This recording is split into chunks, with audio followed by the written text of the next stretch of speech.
Por que a Europa está prestes a ver a sua economia desmoronar nos próximos meses? Acontece que a União Europeia está completamente nas mãos de Putin, que está usando uma arma poderosa para chantagear os países do bloco: o gás natural. Na Europa, essa commodity é amplamente usada para a produção de eletricidade e é o segundo maior responsável pela geração de energia no continente. O problema é que a Rússia está cortando o fornecimento de gás natural, o que vai colocar a economia em recessão caso a União Europeia não consiga driblar a crise energética. Fica comigo nesse vídeo que eu vou explicar com detalhes por que a Europa está prestes a ver a sua economia ruir por causa da chantagem de Putin com gás natural. Meu nome é Flávio e você está assistindo o Neuromoney. A Europa é extremamente dependente do gás natural vindo da Rússia para a produção de energia. Pensa só comigo, usamos energia para praticamente tudo o que fazemos, desde mexer no computador para trabalhar, até por usar máquinas numa indústria, por exemplo. O que aconteceria caso o preço da conta de luz da sua casa simplesmente dobrasse? Obviamente, você teria que pagar mais caro pela conta e ia deixar de comprar um monte de coisas. E o que aconteceria se o preço da conta de luz de uma indústria aumentasse da mesma forma? É claro que o custo de produção ia aumentar. Isso seria repassado aos consumidores, que pagariam muito mais caro por um produto. E é exatamente isso que está acontecendo na Europa. O preço do gás natural aumentou 450% em relação a 2021, causando uma desaceleração da economia europeia, podendo colocar o velho continente em recessão com a chegada do inverno no hemisfério norte, caso não resolva o problema da crise energética. Mas antes de explicar com detalhes como a Europa está sendo e será ainda mais afetada pelo corte de gás natural, precisamos entender como a União Europeia se tornou tão dependente dessa commodity nos últimos anos. A Europa tem um sério problema que os faz se tornar tão dependente do gás natural russo. O continente ainda produz pouca eletricidade através de fontes de energias renováveis e precisa do petróleo, gás natural, energia nuclear e carvão como fontes de energia. O problema é que o petróleo e o carvão são compostos altamente poluentes. Já a energia nuclear causa medo na população por causa dos altos danos que a explosão de uma usina nuclear pode causar, além de ser recheado de controvérsias porque não há consenso se é uma energia considerada limpa ou não. Nas últimas décadas, a União Europeia estabeleceu políticas ambientais para reduzir a poluição do meio ambiente. Assim, o bloco focou em diminuir o uso de energias não renováveis e aumentar o uso de energias renováveis. O petróleo, que é a principal fonte de energia da União Europeia, registrou uma queda de 12,6% entre 2019 e 2020, e a tendência é seguir caindo no longo prazo. Já a produção de energia nuclear caiu 10,7% no mesmo período. Por fim, até 2020, o carvão representava cerca de 20% da produção de energia elétrica na União Europeia. Ainda que o bloco considere um número alto, a União Europeia estava cumprindo seu plano ambicioso de reduzir a emissão de dióxido de carbono em pelo menos 55% até 2030. Tanto é que, desde 2012 até 2020, a produção total de eletricidade usando carvão caiu quase 1/3.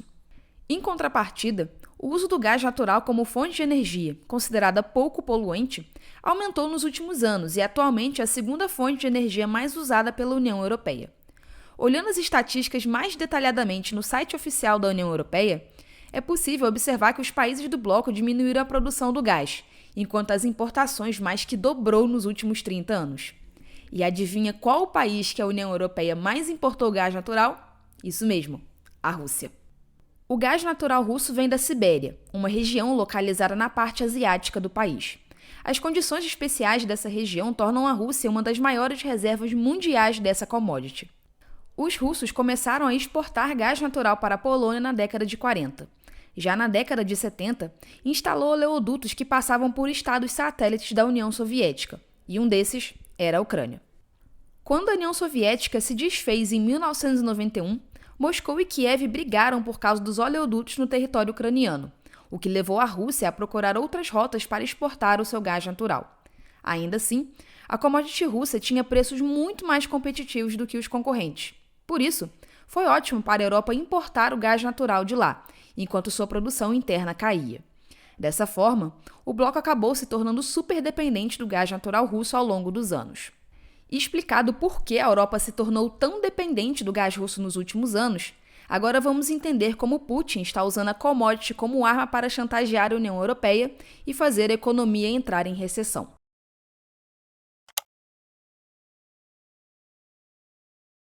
Como vimos anteriormente, a Europa é extremamente dependente do gás natural russo e sua economia está sendo e será ainda mais afetada com o custo do fornecimento dessa commodity. Vamos entender o contexto do que está acontecendo.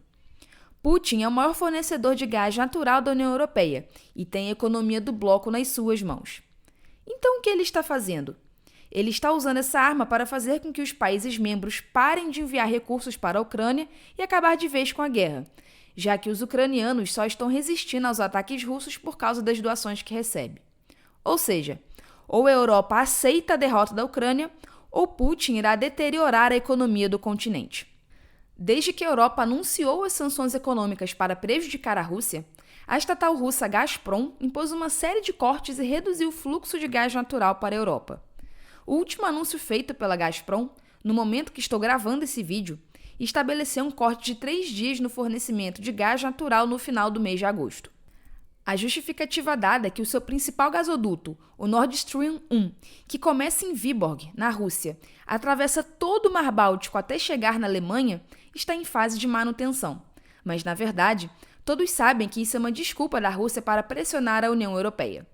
A escalada dos cortes de gás natural está causando um imenso temor na União Europeia por causa da chegada do inverno no hemisfério norte, porque é o período que o continente mais usa energia. E as reservas de gás natural para enfrentar o inverno estão muito abaixo do que deveria. E a combinação entre escassez de gás natural, somada ao período onde mais se gasta energia, é sinônimo de conta de luz com preço muito alto, o que causaria como consequência uma redução da atividade econômica.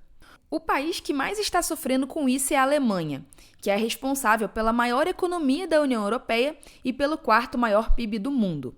O gás natural representa 21,6% da matriz energética alemã e é a segunda fonte mais importante de energia do país, assim como na União Europeia. Em junho, a Alemanha declarou oficialmente que está com as reservas baixas e está correndo contra o tempo para garantir o abastecimento durante o inverno. Veja só o tamanho do problema. O ideal é que as reservas estejam 90% cheias para enfrentar o frio. Entretanto, a Alemanha declarou que somente 58% de suas reservas estão preenchidas. O que a Alemanha pode fazer então para driblar esse problema? No curto prazo, a solução encontrada vai totalmente contra as políticas ambientais da União Europeia: usar o carvão para substituir o gás natural. Além disso, os Estados Unidos vêm tentando ajudar a União Europeia a compensar a redução no fornecimento russo usando gás natural liquefeito, ou seja, é o mesmo gás, porém em estado líquido. O problema é que uma indústria no Texas pegou fogo e obrigou a paralisar a produção por 90 dias. Você pode estar se perguntando, por que então a Alemanha não usa energia nuclear para ajudar a compensar o déficit energético? Pois é, essa é uma ampla discussão que está acontecendo por lá. Vamos entender um pouco o contexto do que os alemães pensam sobre o uso de energia nuclear. Em 2011, foi criada a Lei de Energia Nuclear, que tem um nome alemão muito estranho que eu não sei falar e está escrito aí na tela para você ler. Essa lei retirou a autorização para reatores nucleares funcionarem e gerar energia na Alemanha. Tudo isso para ficar de acordo com um cronograma de eliminação gradual dessa fonte de energia. De acordo com o cronograma, a última usina nuclear deixará de operar em dezembro de 2022. Com essa lei, a energia nuclear, que tinha um peso de 22,2% na geração de energia em 2011, passou a ter apenas 11% em 2020.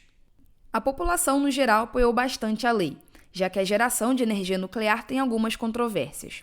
Embora a fissão do átomo de urânio não libere dióxido de carbono na atmosfera, o que pode ser considerado uma fonte de energia limpa de acordo com esse raciocínio, os ambientalistas afirmam que as usinas nucleares lançam uma elevada quantidade de lixo que são altamente tóxicos para o meio ambiente e a saúde. Além disso, é usado combustíveis fósseis que liberam dióxido de carbono na etapa de enriquecimento do urânio. Como podemos ver, existe uma questão enraizada na sociedade em relação ao uso da energia nuclear, mas a crise energética está fazendo o governo alemão reconsiderar o uso dessa fonte de energia, e até mesmo os ambientalistas estão menos intransigentes em relação a isso. Mas o que os outros países da União Europeia pensam em relação ao uso da energia nuclear? Bom, nem todos os países do bloco estão alinhados em relação ao não uso da energia nuclear. ambientalistas afirmam que não é uma decisão inteligente construir novas usinas nucleares. Entretanto, outros especialistas afirmam que o problema da energia é tão complexo que a Europa não pode se dar ao luxo de evitar uma fonte de energia confiável e de baixa emissão de carbono. Essa divergência de opiniões está colocando os países uns contra os outros.